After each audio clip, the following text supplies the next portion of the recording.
Okay,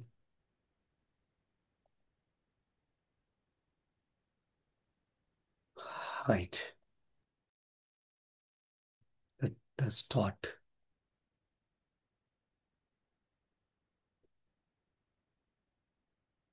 okay. So அனைவருக்கும் உற்சாகமான மாலை வணக்கம். ஸோ இன்னைக்கு நம்ம பார்க்க போகிற விஷயம் ரொம்ப ரொம்ப முக்கியமானது. காரணம் என்ன, எல்லாருக்குமே தெரியும். இன்னைக்கு இந்தியா வந்து சர்க்கரை நோயில் முதல் இடத்துல இருக்கோம். ஸோ இந்த மாதிரி நிகழ்வுகள் நம்ம சர்க்கரை நோயாளிகளை ஆரோக்கியப்படுத்தி பழைய நிலைக்கு கொண்டு வருவதற்கு ரொம்ப ரொம்ப பயனுள்ளதாக இருக்கும். இந்த ப்ரோக்ராமில் காட்டக்கூடிய ஒரு ஃபார்முலா கரெக்டாக கடைப்பிடித்தால் 100% சர்க்கரையிலிருந்து வெளிவரலாம். அப்பேற்பட்ட அற்புதமான ஒரு ஃபார்முலாவை தான் நம்ம இப்போ ஒரு 30-35 நிமிஷத்தில் பார்க்க போகிறோம். இந்த ப்ரோக்ராமுடைய நோக்கம் வந்து சர்க்கரையை நம்ம வெல்லணும். வெல்வோம் சர்க்கரையை, வின் டயபெட்டிஸ் அப்படிங்கிறது. அப்போது ஃபஸ்ட்டு சர்க்கரை நோயை தடுக்கணும், வராமல் தடுக்கணும். ரெண்டாவது, சர்க்கரை நோயிலிருந்து நம்ம மீளணும். மூணாவது, சர்க்கரை நோயுடைய பக்க விளைவுகளை கட்டாயமாக தடுக்கணும். ஸோ இந்த ப்ரோக்ராம் நடத்துவதற்கு அடிப்படை காரணம் என்ன அப்படின்னா, பிஃபோர் கொரோனா இதில் வந்து ரொம்ப தீவிரமாக நாங்கள் ஒரு 4-5 பேர் பண்ணிகிட்டு இருந்தோம். பெரிய ப்ரோக்ராம், 5 மணி நேர ப்ரோக்ராம் இருக்கும். இயற்கை உணவோடு ஆரம்பித்து சிறப்பாக பண்ணிகிட்டு இருந்தோம். ஒவ்வொருத்தரும் அவங்களுடைய ஸ்பெஷல் டாபிக் பேசி நல்லா பண்ணிகிட்டு இருந்த காலத்தில் கொரோனா வந்ததுக்கப்புறம் அதை கண்டினியூ பண்ண முடியல. பட் ஸ்டில் இந்த ப்ரோக்ராம் அப்பப்போ நான் பண்ணிகிட்டு இருக்கேன். காரணம் என்ன அப்படின்னா, இந்த ப்ரோக்ராமை ஆர்கனைஸ் பண்ணி கிரியேட் பண்ண எல்லா பொறுப்பையும் எடுத்ததுனால அந்த தாயினுடைய உணர்வோடு இன்னைக்கு வரைக்கும் நான் அதை பண்ணிகிட்டு இருக்கேன். ஸோ இதை பற்றி இப்போ ஒரு அறிமுகமாக நாங்கள் எப்படி பண்ணிகிட்டு இருந்தோங்கிறது லைட்டாக தெரியறதுக்கு ஒரு 3 நிமிஷம் வீடியோ பதிவை உங்களுக்கு காட்டிட்டு அதுக்கப்புறம் ப்ரோக்ராமுக்கு போகலாம். என்னை பற்றி நான் சொல்லக்கூடாது, சிவா கூட சொல்லலாம். என்ன அறிமுகப்படுத்துறதுக்கு சில நேரத்தில் நம்ம சொல்லக்கூடாது. ஐயா பேர் திரு ராமசாமி. எங்களுக்கு ஒரு 6 மாதத்துக்கு முன்னாடி பழக்கம். நானும் அருண் பிரகாஷ் சாரும் சேர்ந்து இயற்கை உணவு, அதாவது காய்கறிகளில் என்னென்ன குணங்கள் இருக்குது, என்னென்ன மருத்துவ குணங்கள் இருக்குது, அதை எப்படி சுவையாக சமைக்கலாம், அடுப்பு இல்லாமல் எண்ணெய் இல்லாமல் 12 காய்கறிகளில் எப்படி சுவையாக சமைக்கிறது, அதில் என்ன மருத்துவ குணம் இருக்குது அப்படிங்கிற காய்கறி மருத்துவ வகுப்பும் அடுப்பில்லா சமையல் பயிற்சியும் தொடர்ந்து ஒரு 21 பேட்சாக கண்டினியூவாக நடத்திட்டு இருந்தோம் நம்மளுடைய காய்கறி மருத்துவ மையத்திலேயே. அதில் சார் ஃபஸ்ட்டு பேட்ச் ஸ்டூடெண்ட்டு. அதில் வந்து ரொம்ப இம்ப்ரெஸ் ஆனார் இந்த உணவு முறை, இந்த வைத்திய முறையில். அவர் கிட்டத்தட்ட ஒரு 20 வருஷத்துக்கு மேலே நோய் எதிர்ப்பாற்றல் துறையில் ரொம்ப சிறப்பாக செயல்பட்டு இருக்காரு. மிகப்பெரிய நிறுவனங்களில் என்ன சொல்கிறது, விற்பனையில் பங்கெடுத்திருக்காரு. அதாவது நிறையா கருத்தரங்களில் சிறப்புரையாற்றிருக்காரு. பர்சனாலிட்டி டெவலப்மெண்ட்லேருந்து மார்க்கெட்டிங்லேருந்து ரொம்ப சிறப்பான தன்னுடைய பங்களிப்பை கொடுத்துட்டு இருந்திருக்காரு. 4 லைஃப் அப்படின்ட்டு நிறைய ப்ராடக்ட் பார்த்துருப்பீங்க. அதாவது ஃபுட் சப்ளிமெண்ட், டயபெட்டிக்லேருந்து கேன்சர் வரைக்கும் ஃபுட் சப்ளிமெண்ட்டு 4 லைஃப்பில் ராமசாமினா தமிழ்நாட்டில் யாருக்கும் தெரியாமல் இல்லை. அப்படி ஒரு சிறப்பான ஒரு தன்னுடைய பங்களிப்பை அந்த 4 லைஃப் நிறுவனத்துக்கு கொடுத்துட்டு இருந்தார். இப்போ இந்த கடந்த ஒரு 6 மாதமாக முழுக்க இந்த கான்செப்ட் யுனைடெட் நேச்சுரல் டயபெட்டிக் அசோசியேஷனுடைய ஃபவுண்டர்னே சொல்லலாம். அவருக்கு தான் இந்த எண்ணம் உதயமானது. அவருக்கு இந்த எண்ணம் உதயமாகி இது யார் சரியாக இருப்பாங்கன்ட்டு அவர் தேர்ந்தெடுத்தது தான் எங்கள் 4 பேர்த்த. சரிங்களா? இந்த அமைப்புடைய நிறுவனர்னு பார்த்தீங்கன்னா ராமசாமி சார் தான். ஸோ என்ன சொன்ன மாதிரி தான், அவர் மிக இளைஞர், என்னை விட இளைஞர். அவர் ஒரு துடிப்பு, அவ்வளோ ஒரு வேகம், அவ்வளோ ஒரு மக்களுக்கு வந்து தனக்குள்ள விஷயத்தை, தான் அறிந்த விஷயத்தை ஏதாவது ஒரு வகையில் கொடுக்கணும். அதில் வந்து ரொம்ப அவர் மருத்துவத்துறையில் நீண்ட நாள் இருக்கனால நிறைய பேர்த்த கிளைண்ட்டு கேன்சர்லேருந்து ரொம்ப மிக மோசமான நோயை வந்து பேஷண்ட் எல்லாம் பார்த்துருக்காரு, கிளைண்ட் எல்லாம் பார்த்துருக்காரு. அதில் அவர் பார்த்த வரைக்கும் இந்த டயபெட்டிக்ங்கிறது நமக்கே தெரியும், உலக அளவில் மிகப்பெரிய பிரச்சனையாக இருக்கக்கூடியது. ஒவ்வொரு 5 செகண்டுக்கும் 5 செகண்டுக்கும் 5 பேர் இறக்குறாங்க டயபெட்டிக் வேர்ல்டு லெவலில். இப்போ 5 செகண்டில் 5 பேர் இல்லை. இப்போ அப்படி ஒரு கொடுமையான, ஒன்றுமே இல்லை அந்த வியாதி, ஆனால் அது ஒரு கொடுமையான வியாதியாக மிக பரவலாக வியாபாரமாக ஆக்கப்பட்டுருச்சு. ஸோ அந்த ஒரு விஷயத்தை கையில் எடுத்து நம்ம 5 பேர் ஒன்றா சேர்ந்தோம்னா இதை சிறப்பாக கொண்டு வர முடியும். இன்னொன்று, நாங்கள் 5 பேருமே தனித்தனியாக இந்த பிரச்சனைகளை ஹேண்டில் பண்ணிட்டு தான் இருக்கோம். சாரு பார்த்தீங்கன்னா, அருண் சாரு காய்ச்சலேருந்து கேன்சர் வரைக்கும் ரொம்ப சிம்பிளாக காய்கறி வச்சு குணப்படுத்திட்டு இருக்காரு. இவர் பதஞ்சலீஸ்வரன் மூலிகைகள் எல்லாம் பண்ணிட்டு இருக்காங்க. ஸோ அப்படி இது இவங்க தனித்தனியாக சிறப்பாக செயல்பட்டு இருந்தது. நம்மளால ஒன்றா சேர்ந்து பண்ணால் இன்னும் சிறப்பாக இருக்கணுங்கிறதுக்காக இந்த அமைப்பை நிறுவி மிக சிறப்பாக தன்னுடைய முழுமையான பங்களிப்பை கொடுத்துட்டு இருக்காரு. அவருக்கு உங்கள் சார்பாக அவருக்கு மிகப்பெரிய வாழ்த்தும் நன்றியும் பாராட்டும். நன்றி. இது வந்து பெரிய அளவில் நாங்கள் ப்ரோக்ராம் பண்ணிட்டு இருந்த காலத்தில் எடுக்கப்பட்ட அந்த பதிவு. இப்போ சக்கரை நோயை பற்றி நம்ம எவ்வளோ கவலைப்படுறதுக்கு ஒரு காரணம் என்ன அப்படின்னா, சக்கரை நோயினுடைய பக்க விளைவுகள் ரொம்ப கடினமானது. அதில் பார்த்தீங்கன்னா, இதய பிரச்சனையிலேருந்து தாம்பத்திய பிரச்சனை, கண்ணு பிரச்சனை, ஸ்ட்ரோக்கு, பாதங்களில் எரிச்சல், காயங்கள் ஆறாமல் இருக்குது, டயாலிசிஸு, வாழ்நாள் பூரா இன்சுலின், இந்த மாதிரி பல பிரச்சனைகள் இருக்கிறதுனால இதை கண்ட்ரோல் பண்ணணுங்கிறத விட ரிவர்ஸ் பண்ணணுங்கிற முக்கியத்துவத்தை முன்னெடுத்து தான் இந்த ப்ரோக்ராமெல்லாம் நாங்கள் நடத்திட்டு இருந்தோம். இதில் சக்கரை நோயில் பார்த்தீங்கன்னா உங்களுக்கு 3 வகை இருக்குது. இங்கே ஒரு 2 வகையை நான் காட்டியிருக்கேன். அதாவது சக்கரை நோய் வகை 1, 2, கெஸ்டேஷனல் டயபெட்டிஸ்னு கர்ப்ப காலத்தில் வரக்கூடியது. இப்போ சர்க்கரை நோய் 1 அப்படிங்கிறது அங்கே வந்து கணையம் வந்து பாதிக்கப்படும். அதுக்கு பேர் ஆட்டோ இம்யூன் டிசார்டர். நம்முடைய நோய் எதிர்ப்பு சக்தியானது கணையத்தினுடைய பீட்டா செல்லை அழிச்சிடும். இதுக்கு தீர்வே இல்லை அப்படிங்கிறாங்க. பட் தீர்வு இருக்குது. இந்த சர்க்கரை 1ல் இந்த சின்ன வயசு குழந்தைகளுக்கு வரக்கூடியது. ஒரு காய்ச்சல் வந்திருக்கும், அதுக்கப்புறம் ஒழுக்கமாக ட்ரீட் பண்ணாமல் அது ஆட்டோஇம்யூன் டிசார்டாக மாறக்கூடியது. அதுக்கு வேற எங்கேயுமே தீர்வு இல்லை. பட் நம்மகிட்ட அதுக்கான ஒரு தீர்வு இருக்குது. ரெண்டாவது டைப் 2 டயபெட்டிஸ். இது வந்து இன்சுலின் வந்து ஆக்சுவலாக இந்த கணையம் சுரக்கும். ஆனால் செல்கள் அந்த இன்சுலினை அந்த அதனுடைய ஃபங்க்ஷன் செல்லை வந்து தொட்டா, இன்சுலின் தொட்டா செல் ஓப்பன் ஆகணும். அதனுடைய கட்டளையை ஏற்று செல் ஓப்பன் ஆகாது. அப்போ குளுக்கோஸு உள்ளே போகாது செல்லுக்குள்ளே. இதுதான் முக்கியமான ஒரு விஷயம். இன்சுலின் போய் செல்லை தொட்ட உடனே அங்கே இருக்கக்கூடிய ரிசப்டர் ஓப்பன் ஆகி குளுக்கோஸை ஏற்றுக்கணும். ஆனால் குளுக்கோஸ் அந்த ரிசப்டர் ஓப்பன் ஆகாது. அப்போ ரத்தத்தில் குளுக்கோஸ் அப்படியே படிஞ்சிருக்கும். ரத்தத்தில் இருக்கக்கூடிய அந்த குளுக்கோஸை நம்ம அளக்குறோம், அதிகமாக காட்டுது, உடனே நோயாளின்னு சொல்லிடுறோம். இங்கே கல்பிரிட் யாருன்னா இந்த செல்லு குளுக்கோஸ் தன்மையை ஏற்றுக்கொள்ளாது. அதுக்கு பல காரணங்கள் இருக்கு. அதில் முக்கியமாக சில காரணங்கள் எல்லாம் வச்சுட்டு நம்ம ஒரு ஃபார்முலா கம்ப்ளீட்டாக டயபெட்டிக்கை வெளியே கொண்டு வரக்கான ஃபார்முலா தான் இப்போ நம்ம பார்க்க போகிறோம். ஸோ இந்த வகையில் ஒரு சின்ன எப்படி குளுக்கோஸ் உடம்புல போய் செல்லுக்கு போகுது இதெல்லாம் நம்ம பார்க்குறோம். இது வந்து தெளிவாக சொல்லப்போனால் ஸ்லைடாக வரும். பட் நான் அதை ஒரே ஸ்லைடாக மாற்றிட்டேன். நம்ம சாப்பிட்ற உணவு அப்படியே வயிற்றில் போய் அங்கே ஜீரணமாகி அடுத்து சிறுகுடல் வழியாக ரத்தத்தில் உறிஞ்சப்படும். அப்போ அந்த இடத்துல குளுக்கோஸாக மாறுது. ஸோ ஜீரணத்துக்கு அப்புறம் எந்த உணவு சாப்பிட்டாலும் அதில் ஒரு பார்ட்டு குளுக்கோஸாக மாறுது, ரத்தத்தில் கலக்குது. ரத்தத்தினுடைய அந்த அளவீடு, குளுக்கோஸ் அளவீடு கூடும் பொழுது இங்கே கணையம் வந்து இன்சுலினை தூண்டப்பட்டு கணையம் தூண்டப்பட்டு இன்சுலின் சுரக்காம். இந்த இன்சுலின் சுரந்து ரத்தத்தில் இருக்கக்கூடிய குளுக்கோஸ்களை செல்லுகளுக்கு கொண்டு சேர்க்கும், உடம்புல இருக்கக்கூடிய எல்லா செல்லுக்கும் சேர்க்கும். அப்படி மிச்சம் இருக்கக்கூடிய குளுக்கோஸை லிவர் வந்து கிளைக்கோஜனாக மாற்றிக்கிறோம். அதே மாதிரி மசில்ஸில் இந்த தொடை, இடுப்பு பகுதி, கைக்கு அடியில் எல்லாத்தையும் சேர்த்து வச்சிடும், கிளைக்கோஜனாக சேர்த்து வச்சிடும். இப்போ இந்த குளுக்கோஸ் குறைஞ்ச உடனே மறுபடியும் நமக்கு குளுக்கோஸ் தேவைப்பட்டால் அந்த குளைக்கோஜன் உடைக்கப்பட்டு குளுக்கோஸாக மாற்றி மறுபடியும் ரத்தத்தில் வந்து சேரும். இப்படித்தான் ஒரு சர்க்கிள் நடந்துக்கிட்டே இருக்கு. ஸோ இப்போ 10வது போது பசிக்குது, சாப்பிட்றோம், தேவைப்பட்டால் கிளைக்கோஜனை கல்லிலிருந்து தசையிலிருந்து அது வந்து உடைச்சி எடுக்குது. இது மறுபடியும் குளுக்கோஸாக மாற்றி நம்ம கொடுக்குது. இது வந்து ஹோமியோஸ்டேட்டிஸ்ன்னு சொல்லுவோம், உடல் உள்நிலை சமன்பாடுன்னு சொல்லுவோம். இந்த சமன்பாடில் ஒரு குறைகள் இருக்கும்போது தான் அது நோயாக மாறுதுன்னு சொல்கிறோம்.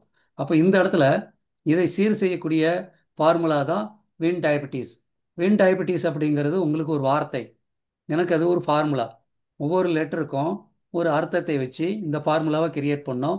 இது ஒரு விளையாட்டுக்காக பண்ணதில்ல, ரிசர்ச் பேஸ் பண்ணி பண்ணது. இந்த ஃபார்முலா இது கரெக்டாக கொண்டு வரதுக்கு எனக்கு ஒரு 4-5 மாதம் ஆச்சு.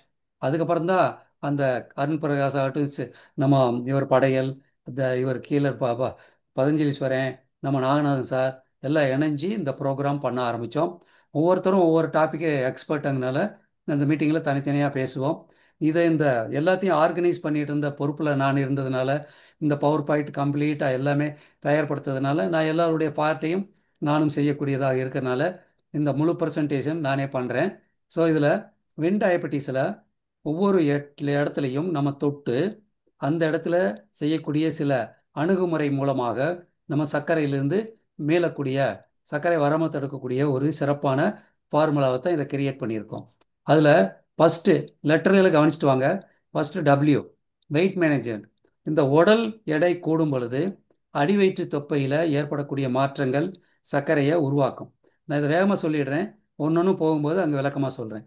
டபிள்யூங்கிறது வெயிட் மேனேஜ்மெண்ட், ஐங்கிறது இம்யூனிட்டி, என்னங்கிறது நேச்சுரல் ஹெர்பல்ஸ், டி வந்து டயட் உணவு, ஐங்கிறது இன்டர்னல் ஹோமியோஸ்டேட்டிஸ், ஏங்கிறது avoid unhealthy food habit thoughts, பிங்கிறது பயோ எனர்ஜி உயிர் சக்தி, இங்கிறது exercise physical work yoga dance இதெல்லாம், டிஎன்னா ட்ரீட் த காஸ் அந்த மூல காரணம் என்னவோ அதை கரெக்ட் பண்ணுறது, E elimination of waste and toxin in the body and mind, S stress management. இதுதான் வின் டயபெட்டிஸ். இந்த ஃபார்முலா தான் நமக்கு சர்க்கரை வராமல் தடுக்கிறதுக்காகட்டும், சர்க்கரையிலேருந்து ரிலீஸ் பண்ணுறதுக்கும், அதே மாதிரி அந்த பக்க விளைவுகளை தடுக்கிறதுக்கும் பயன்பட போகுது. ரைட். ஸோ இதில் ஒவ்வொன்றா நம்ம பார்க்க போகிறோம். இது நம்ம ஜாதக கட்டத்தில் நவகிரக கட்டம் மாதிரி இதில் போட்டு வச்சுருக்கோம். இதில் நோய் எதிர்ப்பு சக்தி, இயற்கை மூலிகைகள் இதெல்லாம் வரிசையாக போட்டிருக்கேன். நம்ம ஒன் பை ஒன்னாக பார்க்க போகிறோம். Wait management.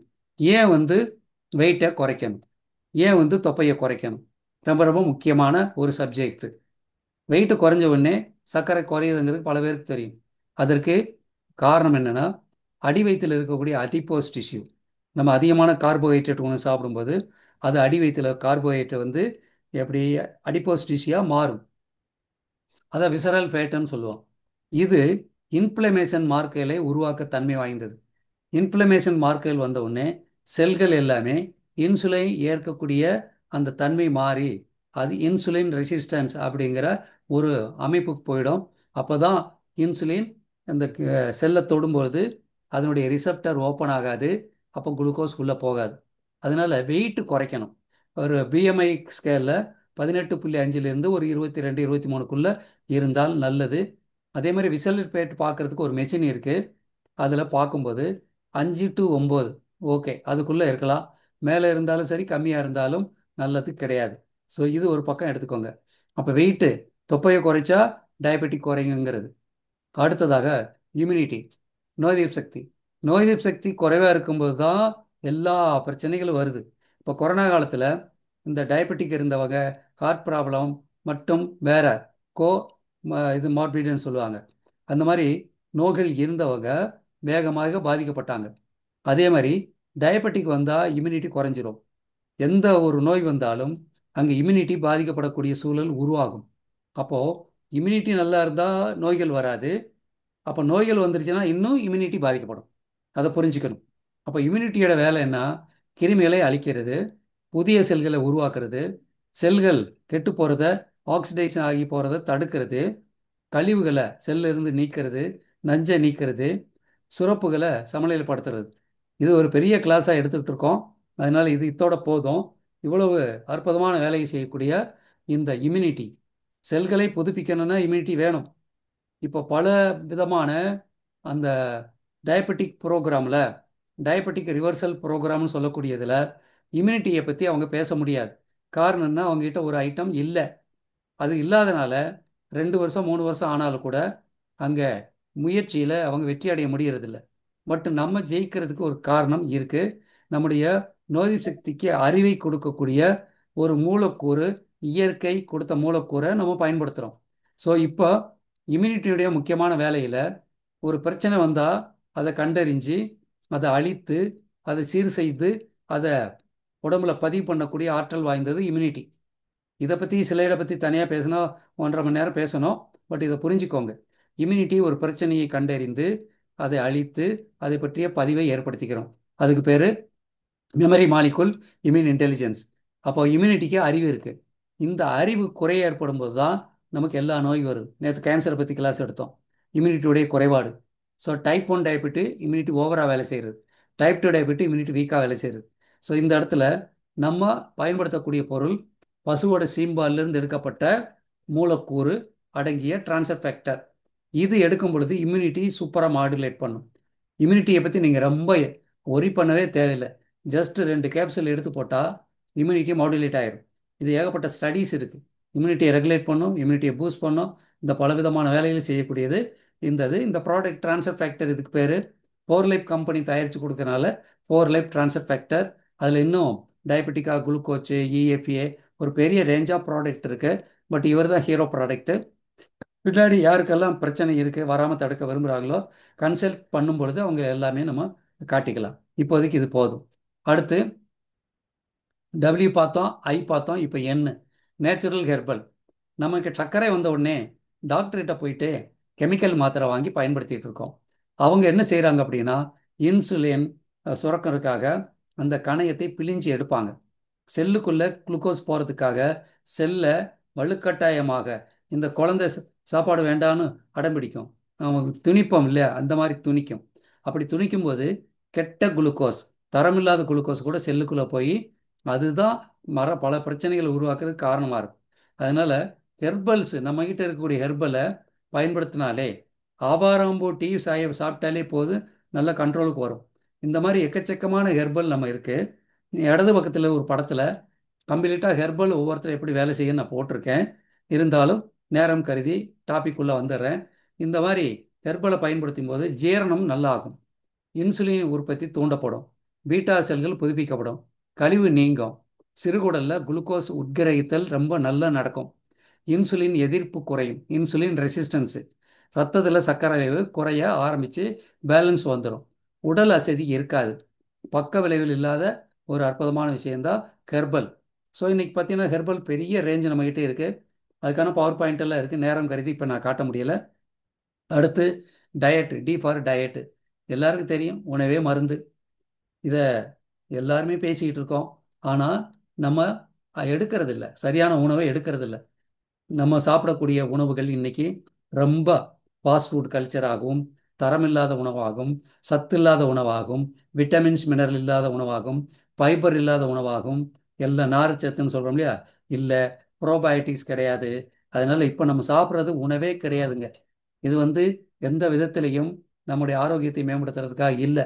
அப்போ கொஞ்சம் கவனம் செலுத்தினா அதே உணவை கொஞ்சம் மாற்றம் பண்ணி அருமையான உணவாக மாற்ற முடியும். கொஞ்சம் நம்ம மெனக்கடணும், அவ்வளோதான். பட் அதை பழகிடும். ஸோ இப்போ நம்ம சாப்பிடக்கூடிய கார்போஹைட்ரேட்டை குறைச்சி, கார்போஹைட்ரேட் அதுதான் மாவுச்சத்து, அதை குறைச்சி புரோட்டீன் கொஞ்சம் கூட்டி கூட நல்ல ஃபேட்டு இதெல்லாம் எடுத்துக்கிட்டால் ஆட்டோமேட்டிக்காக என்ன நடக்கும், இந்த குளுக்கோஸ் ஏற்கும் தன்மை பிரச்சனை வராது. அதுபோல் காய்கள் பழங்கள் ஒரு மாடரேட்டாக எடுத்துகிட்டே வந்தால் அது விட்டமின் மினரல் கிடைக்கிறதுனால செல்கள் புதுப்பிக்கிற தன்மையும் அந்த ரெசிஸ்டன்ஸ், இன்சுலின் ரெசிஸ்டன்ஸ் எல்லாம் குறையும். ரைட். ஸோ அடுத்ததாக இப்போ நம்ம எப்படி கார்போஹைட்ரேட்டு, புரோட்டீனு, கொழுப்பு எந்த அளவுக்கு இருக்கணும்னு சொன்னோம். அப்போ இதில் மாவுச்சத்தில் நம்ம அதிகமாக கார்போஹைட்ரேட் காரணம் என்னென்னா மேலே இருக்கக்கூடிய உமியை பூரா நம்ம நீக்கிறோம், பளிச்சுன்னு இருக்குது. அதுதான் ரொம்ப சிக்கலானது. இப்போ மட்டை அரிசின்னு சொல்கிறோம். கேரளா மட்டை அரிசி பரவாயில்ல. இந்த பாலிஷ் பண்ணாமல் லைட்டாக லேயர் நீக்கின சிறுதானியங்கள் இந்த மாதிரி உணவுகளை எடுத்துக்கிட்டு, இல்லை நம்ம சிவப்பரிசி அவல் இந்த மாதிரி எல்லாம் இருக்குது, தரமாக எடுத்துக்கலாம். அதே மாதிரி நல்ல பாக்டீரியா எப்படி நார்ச்சத்து முக்கியமோ நல்ல பாக்டீரியா அதை விட முக்கியம். கட்டில் பெருங்குடலில் இன்றைக்கி நமக்கு நல்ல பாக்டீரியா கிடையாது. அதனால சர்க்கரை நோய் வரக்கூடிய வாய்ப்புகள் ரொம்ப அதிகமாகுது. காரணம் என்ன அப்படின்னா கட்டில் தான் 75% இம்யூனிட்டி இருக்குது. கட்டு பாதிக்கப்படும் போது, நல்ல பாக்டீரியா இல்லாத போது அது கட்டு டிஸ்பயோசிஸ்ன்னு சொல்லுவோம். சமநிலை மாறுறதுனால நமக்கு விட்டமின் பி12 இந்த மாதிரி நல்ல ஒரு விட்டமின்ஸோ மினரலோ என்சைம்ஸோ சுரக்கிறதுல பாதிப்பு ஏற்படுது. அப்புறம் ஜீரணம் பாதிக்கப்படுது. நம்ம வேகஸ் நர்வு சரியாக சிக்னலை கடத்த மாட்டேங்குது. அப்போ இந்த மாதிரியான பல பிரச்சனைகளில் மெட்டபாலிசம் சொல்லக்கூடிய வளர்சிதை மாற்றம் குறைவு ஏற்படுது. அப்போ நம்ம இந்த ப்ரோபயோட்டிக்ஸ் அப்படிங்கிற அந்த உணவை எப்படி பண்ணலாம்? மில்லர்ஸை கஞ்சியாக வச்சு அதை பெர்மெண்ட் பண்ணி சாப்பிடலாம். அடுத்ததாக ப்ரோபயோட்டிக்ஸ் மாத்திரையை எடுத்துக்கலாம். நார்ச்சத்துக்கு பீர்க்கங்காய், வெந்தயம், இந்த மாதிரி உணவுகளை நம்ம சேர்த்துக்கலாம். அடுத்து ஐ இன்டர்னல் ஹோமியோஸ்டேட்டிஸ், ரொம்ப ரொம்ப அற்புதமான விஷயம். நம்ம உடம்புக்கு ஒரு நல்ல தன்மை இருக்கு. நம்ம என்ன சூழலில் இருக்கோமோ அதுக்கு தகுந்த மாதிரி தன்னை மாற்றிக்கிறோம். இப்போ நீங்கள் வெயிலுக்கு போகிறீங்க, வேர்க்குது. அதே மாதிரி குளிரில் இருக்கீங்க, யூரின் அதிகமாக வருது. பாருங்க, இதே உடம்பு தான் வெளியில் இருக்கக்கூடிய சூழலுக்கு தகுந்த மாதிரி ஏதோ மாற்றத்தை பண்ணுது. அப்போ வெயிலுக்கு போனீங்கன்னா ஹீட்டில் ரத்த நாளங்கள் விரிவடையும். அப்போ அந்த ரத்த நாளங்கள் விரிவடைவது ஸ்கின்னு பக்கத்தில் ரத்த நாளங்கள் மேம்போக்காக வரும். அங்கே வேர்வை வரும். ஏன்னா ஹீட்டு வேறு இருக்கு இல்லையா, அதனால். அப்போ ரத்த நாளங்கள் ஹீட்டு, அங்கே இருக்கக்கூடிய அந்த ஃப்ளூயிடில் அந்த கழிவுகள் எல்லாம் வேர்வை வழியாக நீக்கும். ஆனால் குளிரில் என்ன ஆகும் அப்படின்னா, நம்ம இந்த ரத்த நாளங்கள் சுருங்கிடும். அப்போது கிட்னி வழியாக ஃபில்ட்ரேஷன் பண்ணி அந்த கழிவு நீங்கும். இந்த மாதிரி பல விஷயங்கள் சொல்லிட்டு போகலாம்.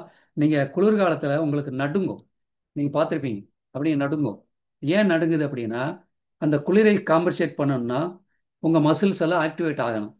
இப்போ நம்ம விளையாண்ட உடம்பு ஹீட் ஆகுது இல்லை, அப்போ ஆட்டோமேட்டிக்காக உடம்பு நடுக்கத்தை ஏற்படுத்தி கொடுத்து சரி பண்ணிக்கணும். எவ்வளவு புத்திசாலி பாருங்கள் உடம்பு. இப்படி குளுக்கோஸ்லையும் பாருங்கள் ஒரு சமநிலை மகப்பாடு. அதிகமாக இருந்தால் இன்சுலின் சுரக்கப்பட்டு செல்லுக்கு போயிடுது. தேவைப்பட்டால் கிளைக்கோஜன் கல்லிலிருந்து பிரிக்கப்பட்டு எடுக்கப்படுகிறது. இது ஆட்டோமேட்டிக்காக நடக்கும். நம்ம ஒன்றும் ஒரு சுவிட்ச் ஆன் பண்ணி ஆஃப் பண்ணணும்னு அவசியம் இல்லை. நம்ம செய்ய வேண்டியது சரியான உணவுகள் எடுக்கணும், சரியான மனநிலையை எடுக்கணும், கரெக்டாக சாப்பிடணும், அவ்வளோதான். இப்போ இதில் முக்கியமாக நம்ம இன்னொரு விஷயத்தையும் பார்க்கணும். என்ன பார்க்கணும் அப்படின்னா, கிளைசெமிக் இண்டெக்ஸ்ன்னு சொல்லுவோம். இதில் நம்ம உணவில் பார்த்தீங்கன்னா, சொன்னோம் இல்லையா, அரிசியை நீங்கள் வந்து ரொம்ப ரொம்ப பாலிஷாக உருவாக்குனீங்கன்னா அதனுடைய கிளைசெமிக் இண்டெக்ஸு 65 70க்கு மேலே இருக்கும். அப்போ இதை சாப்பிட்டா சர்க்கரை வேகமாக உயரும், அப்புறம் தாழ்ந்துடும், உடனே தாழ்ந்துடும், லோவுக்கு போயிடும். இந்த படத்தில் இருக்கக்கூடியதில் சிகப்பு அதிக கிளைசெமிக் இண்டெக்ஸ் உணவு சாப்பிட்டீங்கன்னா இப்படித்தான் திடீர்னு ஏறும், அப்புறம் குறைஞ்சிரும். அடுத்து கம்மியான கிளைசெமிக் இண்டெக்ஸு நார்ச்சத்து இருக்கக்கூடிய உணவு, நல்ல பட்டை தீட்டாத உணவெல்லாம் எடுத்தால் மெல்ல சுலோவாக சர்க்கரை உயரும். இது ஒரு பேரலாக இருக்கும். அப்போ இப்போ டாக்டர்கிட்ட நீங்கள் போனாலும் பார்த்துட்டு நல்லா இருக்குங்க, உங்களுக்கு சர்க்கரை இல்லைன்னு சொல்லுவார். இந்த விஷயத்தை நம்ம தெளிவாக புரிஞ்சுக்கணும். அடுத்ததாக இந்த அடுத்த ஸ்லைடு, அவாய்ட் ஏ அவாய்ட் அன்ஹெல்தி ஃபுட் ஹேபிட், ரொம்ப ரொம்ப முக்கியம். நம்ம எதை சேர்த்துக்கிறோம் அப்படின்னு பேசுகிறத விட எதை சேர்க்கக்கூடாதுங்கிறது ரொம்ப முக்கியமானது. ரொம்ப தகாத உணவு பழக்கம், இப்போ அதுதானே டாமினண்ட்டாக இருக்கு. தகாத எண்ணங்கள், டென்ஷன், கோபம், இது எல்லாமே நம்ம உடம்புல ஹார்மோனலை இம்பேலன்ஸ் பண்ணி மெட்டபாலிசத்தை மாற்றி ஆக்சிடேஷனை உருவாக்கி செல்களை டேமேஜ் பண்ணிடும். அப்போ செல்கள் டேமேஜ் ஆகும்போது ஆட்டோமேட்டிக்காக என்ன ஆகும், அது எப்படி அந்த இன்சுலின் இது குளுக்கோஸை ஏற்கும். அப்போ இந்த ஸ்மோக்கிங், ஆல்கஹால், கெட்ட எண்ணங்கள், தகாத உணவு பழக்கம், நேரம் தவறி சாப்பிட்றது, ஃபாஸ்ட் ஃபுட் கல்ச்சரு எல்லாமே சக்கரை நோயை உருவாக்கும். இந்த புரோட்டா கல்ச்சர் இதெல்லாம் உருவாக்கும். அடுத்ததாக ஏ பார்த்துட்டீங்க. அடுத்த லெட்டர் பி, பயோ எனர்ஜி, உயிர் சக்தி. இப்போ நம்ம சாப்பிடக்கூடிய உணவில் உயிர் சக்தி கிடையாது. டெட் ஃபுட் டெட் ஃபுட்டு தான் சாப்பிட்டுட்டு இருக்கோம். உயிர் சக்தி உணவு அப்படின்னா காய்கள், பழங்கள், இந்த இலைகள், இதெல்லாம் தான். ஸோ இன்னைக்கா மாடு ஆடு எல்லாம் ஆரோக்கியமாக இருக்கிற காரணம் அது அப்படியே உயிர் சக்தி இருக்கக்கூடிய உணவை சாப்பிடுது. நம்ம எல்லா உணவையும் கொன்று கொன்று சாப்பிட்டுட்டு இருக்கோம். வேக வச்சு அதை குக்கரில் வச்சு அதை கொல்றதுன்னா டபுள் கொல்லிங், அது பேர் டபுள் கில்லிங். அது உயிரோடவே இருக்கக்கூடாதுன்ற மாதிரி அதிகமான ஒரு ப்ரெஷரில் அதை கொல்றோம். ஸோ இந்த மாதிரி இல்லாமல் இயற்கை உணவில் இன்னைக்கு பல பேர் பற்றி தேங்காய் பழத்தை சொல்கிறாங்க. அதே மாதிரி இந்த என்ன சொல்கிறது, மில்லட் ஐட்டங்கள், இந்த மாதிரி ஐட்டங்களை ஊற வச்சு கஞ்சி வச்சு குடிக்கிறது, பச்சை காய்கறியில் சாலடாக சாப்பிட்றது, இதெல்லாம் சொல்கிறாங்க இல்லையா. கொஞ்சம் நல்ல மூச்சு பயிற்சி, வெறுங்காலில் நடக்கிறது, நேரத்துக்கு கரெக்டாக எப்போ தாகம் இருப்போ அப்போ தண்ணி குடிக்கிறது, இதெல்லாம் பண்ணும்போது பஞ்சபூத ஆற்றல்கள் வரும். நம்ம வீட்டில் இருக்கக்கூடிய 5 அறை பெட்டின்னு சொல்லுவோம். 5 அறை, அதில் கரெக்டாக முன்னோர்கள், அது நான் ஒரு நாள் காட்டுறேன், பஞ்சபூத சக்தியை அதில் அடைச்சி வச்சுருந்தாங்க. அதை எடுத்து ஒரு சாம்பார்லேயோ ரசத்துலேயோ போடுவாங்க. அவங்களுக்கு ஒரு அளவு தெரியும். அந்த அளவில் போடும் பொழுது அந்த சாம்பார்லேயும் ஒரு ரசத்துலேயும் எல்லா குழம்புலையும் பஞ்சபூத சக்தி அங்கே போனது. அப்போ அஞ்சரை பெட்டியில் 5 விதமான பஞ்சபூதங்கள் இருந்ததுங்கிறது தான் அதில் உள்ள உண்மை. நீர், நிலம், நெருப்பு, காற்று, ஆகாயமெல்லாம் இருந்தது. ஸோ இப்போ அஞ்சரை பெட்டிக்குள்ளே என்ன இருக்குன்னு நம்ம பார்க்கணும். ரைட். அடுத்து நம்ம உடம்பு பஞ்ச கோஷங்களால் ஆனது. பஞ்ச கோஷங்கள் அதில் நம்ம அன்னமய கோஷம், பிராணமய கோஷம், மனோமய கோஷம், விஞ்ஞானமய கோஷம், ஆனந்தமய கோஷம்னு சொல்கிறோம். இதில் நம்ம அதிகமாக கவனம் செலுத்துறது அன்னமய கோஷத்தில் தான். பிராணமய கோஷத்தில் கவனம் செலுத்துறது இல்லை. இப்போ நாங்கள் இவங்க யாரோ பேசிட்டே இருக்காங்க, நான் மீட் பண்ணிடுறேன் அவங்கள.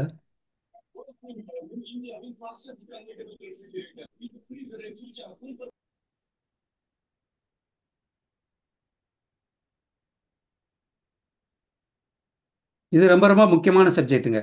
பஞ்ச அதாவது பஞ்ச கோஷங்கள் இதை பற்றி ரொம்ப தெளிவாக தெரிஞ்சுக்கணும். நம்ம வந்து ஆரோக்கியம் அப்படிங்கிறது இந்த உடம்பை மட்டும் கவனிச்சா போதும்னு நினச்சிட்டு இருக்கோம். கிடையாதுங்க. அதுக்கு மேலே பிராணாயாம கோஷம், மனோமய கோஷம், விஞ்ஞானமய கோஷம் இந்த மாதிரியெல்லாம் இருக்கு இல்லையா? இதை பற்றி ஒரு நாள் தனியாக கிளாஸ் எடுக்கலாம். அதனால பிராணாயாமய கோஷம் அப்படிங்கிறது யோகா, மூச்சு பயிற்சி. எப்போ நமக்கு அந்த பிராணமய கோஷம் சரியாக இயங்கலையோ அப்போ மனோமய கோஷமும் இயங்காது. அதுக்கப்புறம் ஸ்ட்ரெஸ் ஏற்படும். அப்போ அன்னமய கோஷம் பாதிக்கப்படும். ஸோ ஒன்றுக்கு ஒன்று லிங்க் இருக்குது. அதனால் அதை பற்றி அடுத்தடுத்து நீங்கள் ப்ரோக்ராம் வரும்போது நம்ம பேசுவோம். இது ரொம்ப முக்கியமான டாப்பிக்கு. அடுத்து இ, அதில் வின் டயபிட்டிஸில் டி, அடுத்து இ வருது இல்லையா? ரைட்டு. சாரி. இது இ வந்து exercise, physical work, yoga, dance அப்படிங்கிறது. இதில் நம்ம எக்ஸசைஸ் டெய்லி கொஞ்சமாவது பண்ணணும்னு எல்லாருக்கும் தெரியும். யோகா பண்ணணும், டான்ஸ் பண்ணலாம். இப்போ எல்லாம் இந்த ஜும்பா டான்ஸு, அதே மாதிரி லாஃபர் தெராப்பி எல்லாமே ப்ராக்டிஸ் பண்ண ஆரம்பிச்சிட்டாங்க மக்கள். அதே மாதிரி நம்ம கல்ச்சரில் ஒரு கோவில் திருவிழாக்களில் ஆட்டம் பாட்டமெல்லாம் இருந்தது.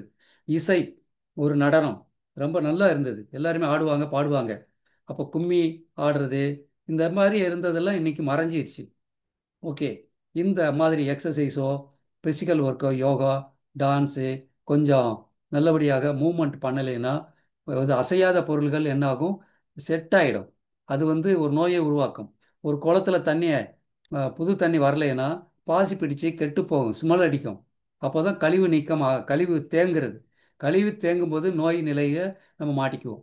ஸோ அடுத்ததாக நம்ம யோகாசனங்கள் அப்படிங்கிற அடிப்படையில் இந்த வக்ராசனம், பாதகஸ்தானம், கோணாசனம் இந்த மாதிரி சில ஆசனங்கள் நீங்கள் இதை பெரிய எக்ஸ்பர்ட்டாக இருக்குன்னு அவசியம் இல்லை. கொஞ்சம் கொஞ்சம் இதை ப்ராக்டிஸ் பண்ணிவிட்டு அட்லீஸ்ட் ஒரு 10 நிமிஷம் செய்தால் சர்க்கரை நோய் வராமல் தடுக்க முடியும். ஓகேங்களா? ஸோ இது வந்து ஒரு தேர்ச்சி பெற்ற ஒரு நிபுணர்கிட்ட நம்ம தெரிஞ்சுக்கலாம். நம்மகிட்ட டிகே சார் இருக்கார், அவர்கிட்ட இதை கொஞ்சம் தெரிஞ்சுக்கிட்டு நம்ம பண்ணிக்கலாம். அடுத்து தெளிவான விஷயம் இதுதான். உடல் ஒரு இயந்திரம். ஓடாத இயந்திரம் பழுதடையும். நீங்கள் உங்கள் ஊர் போலீஸ் ஸ்டேஷனில் போய் பாருங்கள். ஏகப்பட்ட டூ வீலரு, காரு இதெல்லாம் வந்து அப்படியே குப்பையாட்ட கிடக்கும். அதை இப்போ ஓட்ட முடியுமா? காரணம் என்னென்னா அது அப்படியே இருந்தது, கம்ப்ளீட்டாக துருப்பிடிச்சிச்சு, இப்போ வேலைக்கு ஆகாது. அந்த மாதிரி தான் உடம்பு. இந்த உடம்பை இயக்குனால் மட்டும்தான் இயங்கும். இல்லை என்றால் நோய்களை குடியேறக்கூடிய ஒரு இடமா மாறிடும். அடுத்து treat the cause. T for treat the cause. நோய்க்கான காரணங்களை சரி செய்யாம நம்ம அடுத்த குரல் வரும். நோய்க்கான காரணத்தை சரி செய்யாம எந்த நோயிலிருந்து வெளியே வர முடியாது. நோய்களுக்கு அடிப்படை காரணம். இப்போ நான் ஒரு மரத்தை நட்டிருக்கேன், பழம் நல்லா இல்லை அப்படின்னா அது மரத்தினுடைய குற்றம் அல்ல. நீங்கள் அந்த மரத்தினுடைய வேர்களுக்கு ஒரு சத்து கொடுக்கல, அந்த வேர்களுக்கான நல்ல தண்ணியை கொடுக்கல, அதுக்கான நல்ல மண் அங்கே போடலை, இப்போ பழம் சரியாக வராது. அதனால இந்த மண்ணுக்கு கீழே பார்க்கும்போது வேர்கள் சரியாக இல்லாத பட்சத்தினால தான் நல்ல பலன் கிடைக்கல. இப்போ இதில் மன அழுத்தம், தூக்கமின்மை, காற்று மாசு, நீர் மாசு, வாழ்க்கை முறை தப்பாக இருக்கிறது, உழைப்பின்மை, தவறான உழைப்பு பழக்கம், இந்த தொப்பை இதெல்லாம் அடிப்படை காரணங்கள். அப்போ இதை சரி பண்ணாமல் மாத்திரையை மட்டும் முழுங்கிட்டே இருந்தால் எப்படிங்க சரியாகும்? அதுக்கப்புறம் இந்த காரணங்கள் பல நோய்களை கொண்டு வந்து சேர்த்துரும். அதனால மூல காரணத்தை சரி பண்ணணும். அடுத்து இந்த குறள் உங்களுக்கு தெரியும். நோய் நாடி நோய் முதல் நாடி அது நினைக்கும் வாய் நாடி வாய்ப்பு செயல். அழகாக சொல்லிட்டாங்க. இதை செய்யாமல் இவ்வளோ அற்புதமான நம்மகிட்ட குறள் இருந்தாலும் இதை செய்யாமல் நம்ம என்ன பண்ணுறோம்? ஒரு மாத்திரை நம்ம நோயை குணப்படுத்திடுன்ட்டு வாழ்நாள் பூரா மாத்திரையை சாப்பிட்டுட்டே இருக்கோம். அடுத்து ரொம்ப முக்கியமானது, நம்ம சர்க்கரையில் எல்லாருமே டெய்லி ஒரு இதை பார்த்துட்டு இருக்காங்க. பார்க்கக்கூடாது, தேவையில்லை. 3 மாதத்துக்கு ஒரு தடவை ஹெச்பிஏஒன்சி பார்த்தா போதும். அப்போது ஹெச்பிஏஒன்சி 5.7 இருக்கணும். அதுக்கு மேலே போகுதுன்னா கொஞ்சம் உணவு கட்டுப்பாடு மற்றதெல்லாம் இருக்கலாம். இது மற்ற நோய்களை விட இதில் நம்ம கொஞ்சம் வேலை செய்கிறதுக்கு டைம் கிடைக்கும். வேலை செய்து சரி பண்ணிக்கலாம். ஸோ இதில் முக்கியமான இந்த ஹெச்பிஏஒன்சியில் 1% குறைஞ்சா கூட இறப்பு விகிதம் 25% குறையுதாமா. Heart attack 14% குறையுதுங்கிறாங்க. கண்ணு சிறுநீரக பாதிப்பு 37% குறையுதுங்கிறாங்க. ஸோ இதில் யூரியா கிரியேட்டினு, இந்த கிட்னியுடைய ஜிஎஃப்ஆர்னு சொல்லுவாங்க, ஃபில்ட்ரன் ரேட், இதெல்லாம் பார்க்கணும். பார்த்துட்டு நம்ம அந்த கண்ட்ரோலுக்கு கொண்டு வரணும். அப்போ தான் ரிவர்ஸ் பண்ண முடியும். ஸோ இதையும் நீங்கள் தெரிஞ்சிட்டீங்க. ஸோ ரூட் காஸ் அப்படிங்கிறதுல நம்ம பார்க்கக்கூடியது அன்றாடம் பார்க்கக்கூடிய குளுக்கோஸ் கிடையாதுங்க. 3 மாதத்துக்கு ஒரு முறை பார்க்கக்கூடிய ஹெச்பிஏஒன்சி. ஓகேங்களா? ரைட். ஸோ இன்னைக்கு பிரச்சனை என்ன? மக்களுக்கு டயபெட்டிக், ஹார்ட் ப்ராப்ளம், அதாவது BP, hypertension, BP, urinary tract infection எல்லாமே டயாலிஸ் சென்டர்களை ஓப்பன் பண்ண வச்சுக்கிட்டு இருக்கு. இன்னைக்கு டயாலிஸ் மிஷின்ஸு கூடி போச்சு. நம்ம வீட்டில் வாஷிங் மிஷின் இருக்கிற மாதிரி அடுத்தடுத்து போகிறது பார்த்தா வீட்டில் ஒவ்வொரு வாஷிங் மிஷின், ஒரு ஃப்ரிட்ஜ் இருக்கிற மாதிரி ஒரு டயாலிஸ் மிஷின் வைக்க வேண்டி வரும்போது அந்த அளவுக்கு போயிட்டு இருக்கு இந்த சர்க்கரை நோய். கட்டுப்படாத சர்க்கரை நோய் டயாலிஸ் கேஸை உருவாக்கும், கிட்னியை பாதிக்கும். எழுதி வச்சுக்கோங்க, கட்டாயமாக நடக்கும். மாத்திரை சாப்பிட்டு நான் கண்ட்ரோல் பண்ணியிருக்கேங்கிறதெல்லாம் அது ஒரு பொய்யான விஷயம். குப்பையெல்லாம் நம்ம கட்டிலுக்கு அடியில் சேர்த்து வைக்கக்கூடியது. ஒரு நாளைக்கு அதில் நாத்தம் எடுக்க ஆரம்பித்த மாதிரி வெளிவர ஆரம்பிக்கும். அது யூரியா கிரியேட்டின் ரைஸ் ஆகி அதுக்கப்புறம் டாக்டர்கிட்ட போட்டால் அந்த ஒருத்தர் சொல்லுவார், பட்டன் போட்டுருவாங்க. அப்போ அவர் சொல்கிறார், சுரக்காய் குடிக்க சொன்னாராமா. ஒரு வள்ளலாரில் ஒருத்தர் பேசினார். இந்த மாதிரி உப்பு நீர் அதிகமாகிடுச்சு, என்ன பண்ணுறதுன்னு கேட்டார். ஹாஸ்பிட்டல் இருந்துட்டு நான் சுரக்காயை சாப்பிடு என்ன பார்த்தீங்கன்னா 3-4 நாளில் அவருக்கு வந்துருச்சு, சரியாயிடுச்சு. டாக்டர் சொன்னார் சர்க்கரையெல்லாம் கட்டுப்பாட்டுக்கு வந்துருச்சு, நீங்கள் நீ வீட்டுக்கு போகலாம் அப்படின்னார். அந்த மாதிரி சொன்னார் அந்த பெரியவர். அப்போ சர்க்கரை நோய் கட்டுப்பாட்டில் நம்ம அந்த சுரக்காயினுடைய தன்மை ஒரு பக்கம் இருக்குது. அது வந்து உள்ளே இருக்கக்கூடிய உப்பு எல்லாம் அப்சர்வ் பண்ணிடும்னு சொல்லக்கூடியது. ஸோ இதெல்லாம் நம்ம தெரிஞ்சுக்கணும். அடுத்து elimination of waste and toxin. உடம்புல மனசில் இருக்கக்கூடிய கழிவுகளை நீக்கணும். நல்ல நிகழ்ச்சியில் பார்க்கணும். ஒரு மோட்டிவேஷன், நல்ல நிகழ்ச்சி, அதில் உள்ள கருத்துக்களை ஏற்றுக்கொண்டு ஒரு அற்புதமான ஒரு நல்ல மனோநிலையை நம்ம உருவாக்கணும். அதே மாதிரி அந்த உடம்புல டாக்ஸின் சேர்வதற்கு அடிப்படையான உணவுகள், இந்த ஸ்மோக்கிங், ஆல்கஹால், அதை ஃபாஸ்ட் ஃபுட்டு எல்லாத்தையும் வெளியே தள்ளிட்டு நல்ல உயிர் சக்தி இருக்கக்கூடிய உணவுகளை எடுத்துக்கொண்டால் கழிவு நீங்கும். நல்ல விஷயங்களை கேட்டால் கழிவு நீங்கும். பாசிட்டிவான ஒரு விஷயம் போனால் நெகட்டிவான விஷயம் வெளியே போயிடும். ஸோ இதெல்லாம் நம்ம ப்ராக்டிஸ் பண்ணணும். மருதென வேண்டாவும் யாக்கைக்கு அறுதியது அற்றது போற்றி உனி. இந்த சாப்பிட்டது நல்ல ஜீரணமான அப்புறம் நம்ம சாப்பிடணுங்கிறாங்க. அருந்தியது அப்படின்னா நீங்கள் சாப்பிட்றத எப்படி சாப்பிட்றீங்க? அப்படியே இப்போல்லாம் பேசிக்கிட்டே செல்ஃபோனில் பேசிக்கிட்டே முழுங்குறாங்க. அதை வந்து நல்ல மென்று அதை கூழாக்கி அருந்துறது கிடையாது, முழுங்கிறது தான் பண்ணுறாங்க. அதனால் குரல் வலி நடந்தால் நம்ம குரல் வலியை பிடிக்காது. அது வந்து சிறப்பாக நம்முடைய ஆரோக்கியத்தை மேம்படுத்தக்கூடிய உணவாக மாறும். எப்போ உங்கள் குரல் வலிக்கு கீழே ஜீரணிக்காத நன்று மென்று நன்று மென்று அதை கூழாக்கி உள்ளே போகாத உணவு கெட்ட குளுக்கோஸாக தான் மாறும். இது பல பேருக்கு சொல்லியிருக்காங்க, நானும் அதையே சொல்கிறேன். அதனால் மருந்தென வேண்டாவாம் ஆக்கைக்கு அறிந்தது அற்றது போற்றி வினேன். இது எல்லாருக்கும் தெரிந்தாலும் இன்னைக்கு இருந்தாவது கொஞ்சம் நம்ம கடைப்பிடிக்கலாம். அதே மாதிரி இன்னொரு விஷயம், அற்புதமான விஷயம், உடலினுடைய ஆற்றலை பயன்படுத்தக்கூடிய ஒரு அற்புதமான ஒரு கண்டுபிடிப்பு. யோசினோரி ஓசிமி அப்படின்ட்டு ஒருத்தர் ஜப்பான் ஆராய்ச்சியாளர் ஒரு அற்புதமான விஷயத்தை கண்டுபிடிச்சார். விரதம் இருக்கும்போது, பாஸ்டிங் இருக்கும்போது நம்ம உடம்பு கழிவுகளை நீக்குது. அதை உடைச்சி எடுத்து அதை வந்து நம்ம உடம்புல நல்ல பொருளாக பிரித்து எடுத்துட்டு பாக்கி குப்பையில் போட்டுருது அப்படிங்கிறாங்க. இந்த இப்போல்லாம் நம்ம கார்பரேஷனில் செய்கிறாங்க பாருங்க, கழிவுகளை அதை ரீஜெனரேட் பண்ணி நல்லது கெட்டது ஏதோ பிரிக்கிற மாதிரி உடம்பு நீங்கள் எப்போ பாஸ்டிங் இருக்கீங்களோ அப்போ தேவையில்லாத கழிவுகளை உடைச்சி எடுத்து தேவையானது மட்டும் திரும்பி ரீசர்க்கிளுக்கு பயன்படுத்திட்டு வெளியே தள்ளிடும்.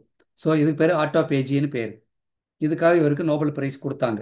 நம்ம ஆளுகளுக்கு எல்லாருக்குமே நோபல் பிரைஸ் கொடுக்கணும். காரணம் என்ன அப்படின்னா, விரதம், வெள்ளிக்கிழமை விரதம், சினிமாவும் வந்துருச்சு, செவ்வாய்க்கிழமை அம்பாளுக்கு விரதம், இப்படி பல விரதங்களை கடைபிடிக்கக்கூடியதில் நம்ம பெண்கள் கில்லாடி. அதில் சயின்ஸ் தெரியுதோ இல்லையோ, அதை பயன்படுத்துறதுனால நம்முடைய பெண்கள் ஆரம்ப காலத்தில் அந்த விரதம் இருந்ததுனால பெண்களுடைய ஆரோக்கியம், கணவன்மார் இருந்து பல வருஷம் கழித்து தான் பெண்கள் இறந்தாங்க. அந்த வெள்ளைச்சேலை கட்டிட்டு இருப்பாங்க. அவங்க வந்து கணவன் வந்து ஒரு 80 வயசில் இறந்தா கூட இவங்க 100 வயசுல இருந்தவங்கள நம்ம பார்த்துருக்கோம். அப்படியே ஒல்லியா நரம்பு மாதிரி இருப்பாங்க, ஆனால் ஆரோக்கியமாக இருப்பாங்க. அதனால இந்த மாதிரி சில தகவல்களை புரிஞ்சு கொண்டு நம்ம கொஞ்சம் பசித்து சாப்பிடணும் அப்படிங்கிறது. நம்ம திருக்குறளில் ஒவ்வொரு குறளுக்கு ஒரு நோபல் பிரைஸ் கொடுக்கலாம். அதை வச்சு தான் ஒவ்வொருத்தரும் நோபல் பிரைஸ் வாங்கிட்டு இருக்காங்க. அடுத்து பஞ்சசுத்தி, தந்த சுத்தி, பல் விளக்குறது, ஈரை நல்லா பலப்படுத்துறது. அப்போ பல் பொடி, இந்த மாதிரி நல்ல பேஸ்ட்டு, நல்ல ப்ரெஷ்ஷு, கையால் ஈறுகளை தேய்க்கிறது, இதெல்லாம் பண்ணிட்டு பண்ணணும். கபசுத்தி, கபசுத்திக்கு பார்த்தீங்கன்னா நம்ம அந்த கரிசாலை உள்ள நாக்கில் அந்த அன்னத்தை தேய்ச்சி கபத்தை வெளியெடுக்கக்கூடிய முறை இருக்குது. நேத்திர சுத்தி, கண் கழுவுக்கூடிய முறை இருக்குது. கண் அந்த கப்பெல்லாம் இருக்கும். நம்ம டிகே சாருக்கெல்லாம் அது தெரியும், கேட்டால் சொல்லுவார். அதே மாதிரி குடல் சுத்தி, இதுக்கு ஒரு ப்ரொசீஜர் இருக்குது. இந்த உப்பு தண்ணியை வச்சு பண்ணணும். அது கொஞ்சம் தெரிஞ்சுக்கிட்டு பண்ணணும். எல்லாருமே பண்ணிடக்கூடாது. பட் இன்னைக்கு மலைக்குடலை சுத்தி பண்ணுறதுக்கு சில நல்ல ஆயுர்வேத மாத்திரைகள் இருக்குது, தாராளமாக பயன்படுத்தலாம். அடுத்ததாக உடல் சுத்தி, மண் குளியல். நம்ம வனக்குளியல்ல இந்த எல்லா குளியல் நம்ம பண்ணிட்டு இருக்கோம். காட்டில் 2 நாள் மக்களை கூட்டு போயிட்டு அவங்களுக்கு அற்புதமாக இயற்கை சூழல்ல மலையேற்றம் மலையேற்ற பயிற்சி பண்ணுறோம். மண் குளியல், பஞ்சசுத்தி, அதே மாதிரி ஆயில் புல்லிங் எல்லாமே பண்ணி கொடுக்குறோம். இதெல்லாம் செய்யணும். ரைட். ஸ்ட்ரெஸ் மேனேஜ்மெண்ட், மன அழுத்த மேம்பாடு. மன அழுத்தம் இல்லாமல் யாராலையும் இருக்க முடியாது. இன்னைக்கு பார்த்தீங்கன்னா பிறந்த குழந்தையோட மன அழுத்தத்தோட தான் பிறக்குது. செல்போனை அந்த பார்த்து பார்த்து குழந்தைங்க வந்து டென்ஷன் ஆயிடுறாங்க. ஸோ இந்த இடத்துல குழந்தைகளுடைய மனோநிலை, பெரியவங்களுடைய மனோநிலை இந்த காலகட்டத்தில் எல்லாமே ஒன்று தான். ஸ்ட்ரெஸ்ஸில் இருக்காங்க. அதை மேனேஜ் பண்ணணும். அதுக்கு தான் நம்ம இஎஃப்டி பயிற்சி கொடுக்குறோம். வனக்குளியல், பிரெயின் ரீவயரிங், இந்த மாதிரி பயிற்சியெல்லாம் நம்ம இந்த கம்யூனிட்டியில் வர்றவங்களுக்கு சொல்லிக் கொடுக்குறோம். அதெல்லாம் பார்த்தீங்கன்னா 10,000, 20,000, 50,000 பண்ணக்கூடியதை நம்ம ஃப்ரீயாக சொல்லிக் கொடுக்குறோம் நம்ம கம்யூனிட்டியில் உள்ளே வரக்கூடியவங்க. ரைட். ஸோ அடுத்து கழிவு நீக்கத்தில் நாடி சுத்தி, தியானம் வந்து மனக்கழிவை நீக்கும். நாடி சுத்தி நம்முடைய பிராண கழிவையெல்லாம் நீக்கும். இதெல்லாம் நம்ம செய்யலாம். பஸ்திரிக்கா அதெல்லாம்.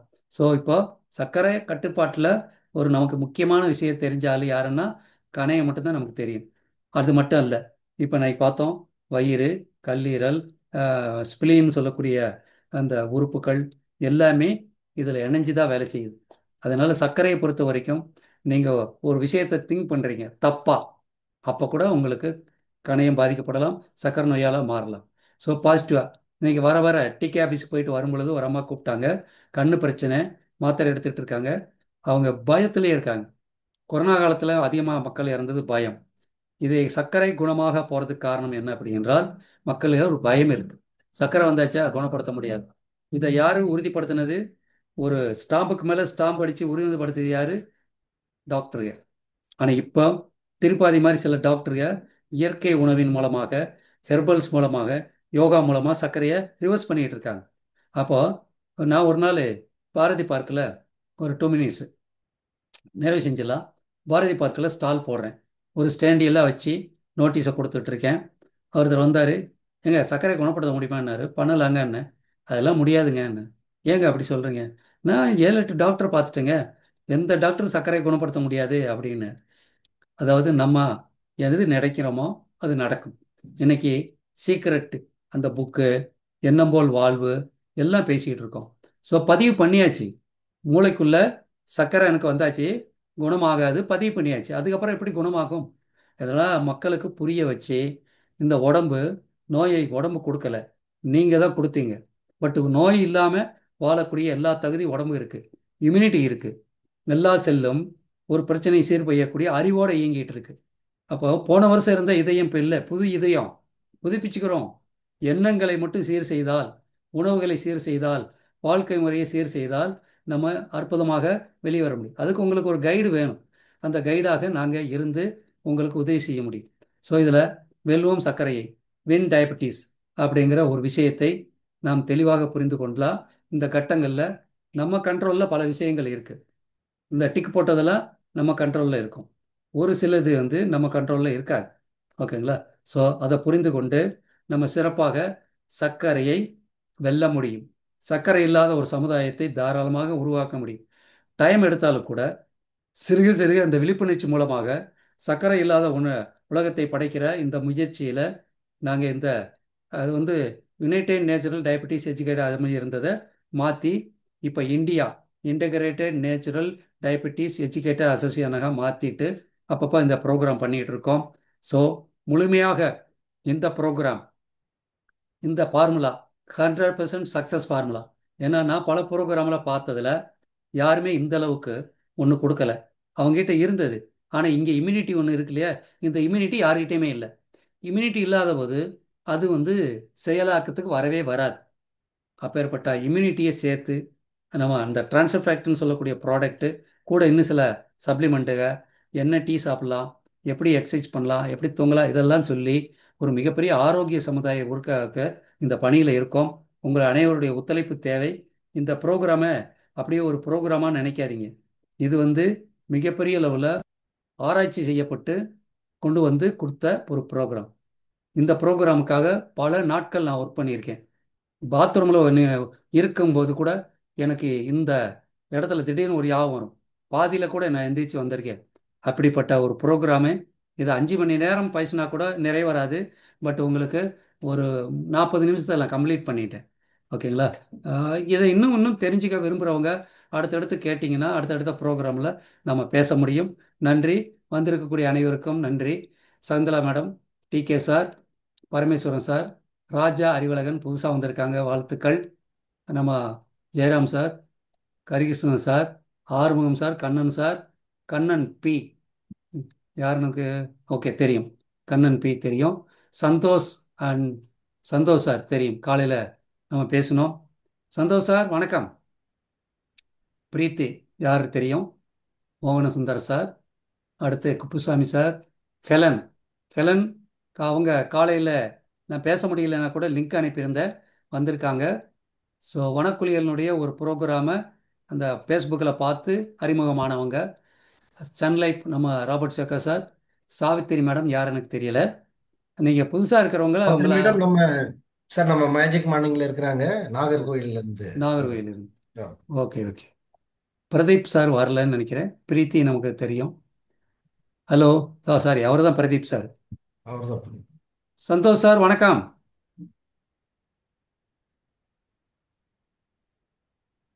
ராஜா அறிவழகன் சார் யாருன்னு நம்ம தெரிஞ்சுக்கலாமா? நம்ம சார் நன்றி சார். சந்தோஷ் சார் வருங்க. ஓ, காலையில் பேசணும்ல. ஆமா ஓகே, சார், ஆமா சார். ரைட் ரைட், நான் சொல்லியிருந்தேன்ல. டிகே சார் இவரை ஆமா. பற்றி தான் நான் ஈவினிங் உங்ககிட்ட சொன்னேன். ஓ சரி சரி சார் ராஜேஷ் சார் சார் நாளைக்கு வணக்கம் வணக்கம் நாளைக்கு நம்ம பேசலாம். ராஜேஷ் சார் உங்களுடைய இது சொன்னீங்க இல்லையா, நியூராலஜிக்கல் இது நாளைக்கு பேசிக்கலாம். ஓகேங்களா? ரைட். ஸோ கலந்து கொண்ட அனைவருக்கும் நன்றி. ஏதாவது சந்தேகம் இருந்தால் ஒரு நிமிஷம் டைம், அட்லீஸ்ட் நம்ம 9:07க்காக முடிச்சிடலாம். ஏதாவது சந்தேகம் இருந்தால் கேட்கலாம்.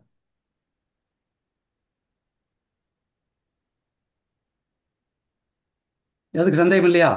நிறைவு செய்யலாமா? புதிதாக வந்த அனைவருக்கும் வாழ்த்துக்கள், வணக்கம். கண்ணன் சார் ஏதாவது சந்தேகம் இருக்கா? சார் இல்ல சார் எதுவும் இல்லைங்க ஓகே ஓகே சார். இங்கே இயற்கை சார் உணவு தயாரிப்பு, இயற்கை உணவு தயாரிப்பில் நல்ல அனுபவம் வாய்ந்த கீழர் ஆறுமுகமும் இருக்கார். அதனால இங்கே சக்கரை நோயை குணப்படுத்துறதுங்கிற எந்த சேலஞ்சும் எங்களுக்கு கிடையாது. இதில் யோகா சொல்லி கொடுக்கறதுக்கு டிகே இருக்காரு, உணவு தயாரிப்பு சொல்றதுக்கு இது இருக்காங்க, இன்னும் அந்த சினிமா எல்லாரும் சொல்லி கொடுக்கணும் சார். ம் அது இருக்காங்க. அதே மாதிரி இங்கே ரேடியேஷன் தெராப்பியில் எக்ஸ்பர்ட்டு நம்ம இவர் இவர் நம்ம ராபர்ட் சேக்கா சார் இருக்காங்க. டிஸ்டன்ஸ் ஸ்கேலிங்கில் ஹரிகிருஷ்ணன் சார் இருக்காங்க. இது மிகப்பெரிய என்னன்னு சொல்ல ஆரோக்கிய குடும்பம், ஆரோக்கிய கீழர்களின் குடும்பம் அப்படின்னு சொல்லி வந்திருக்கக்கூடிய அனைவர்களுக்கும் சார் சிறப்பான நன்றி. ஆரோக்கியத்தை நம்ம கொடுக்கட்டும் அப்படின்ற இந்த பஞ்சபூதங்களை வேண்டி நிறைவு செய்கிறோம். நன்றி. நிறைவு செய்யலாமா? நன்றி சார். கேள்வி இருக்கா? ஓகே ஆ, நிறைய சொல்லுங்க சார். நன்றி வணக்கம், சார். வாழ்க வளமுடன். வாழ்க வளமுடன். வாழ்க வளமுடன் சார். வாழ்க வளமுடன்.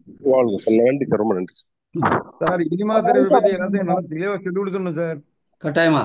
அதுக்கு தான் நம்ம அந்த எல்லா வீட்ல அவங்க பயன்படுத்திடணும். குடல் சுத்தியை பற்றி ஒரு நாள் கிளாஸ் எடுக்கலாம் சார். மக்கள் ஆமா சார். ஆர்வத்தோட வர்றதை பொறுத்து நம்ம அள்ளி கொடுக்கலாம் சார்.